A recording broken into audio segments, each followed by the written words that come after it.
xariifkii ugu doqosanaa baa idin wadaa macnaha ninkaan aa ujeediin buufina laisugu xirxiray bahay al taagan yahay macnaha buufina laisugu xirxiray cirkaa loo diray waxaa lalahay brother laxam wal mindi noo soo raadiya la macnaha hilib oo kuus cirka noogu soo raadi macnaha waa ordooyin xarfaantaan waxay taagan yihiin ninkaan meesha kusoo dhaca arkayna macnaha ninkaan buufina laisugu xirxiray 550 buufin miyaa mooy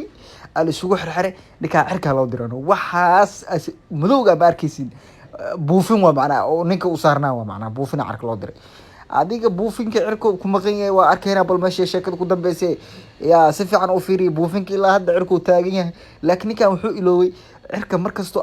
kor usii gashay macnaha in hawada ay sii adkaanayso oo meeshaas oo buufin uu ku soco karin macnaha waa dareemaysa ninka inuu soo dhacoy maho isha la tartiib u fiiriyo wuu soo dhacoyaa bub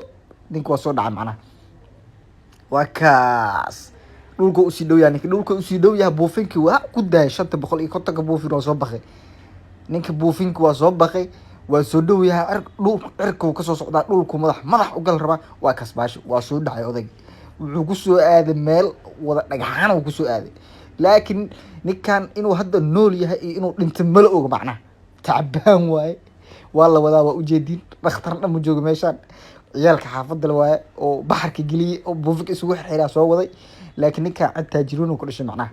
cidiisa loo wacay waa loo sheegay helicopter loo soo diray macnaha helicopter ninkan la yiri helicopterkaas la soo saaro ila meesha ambulance ma karta waqta duurka waaye Sacuudi Carabiya qashinkeedu duurka la geeyay macnaha buufin isugu xirxiran ninkan la yiri bax arka gal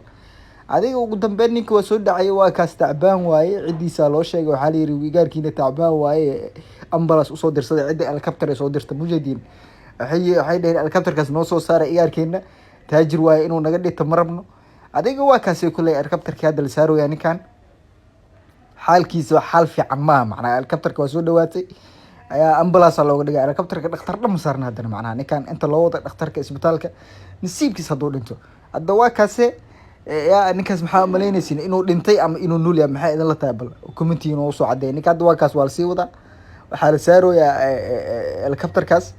yaa nasiibkiisa qaba macnaha dhagaxana ujeedin uu kusoo dhacay ninkan nasiibkiisa qaba helicopterka la sii saaraya yaa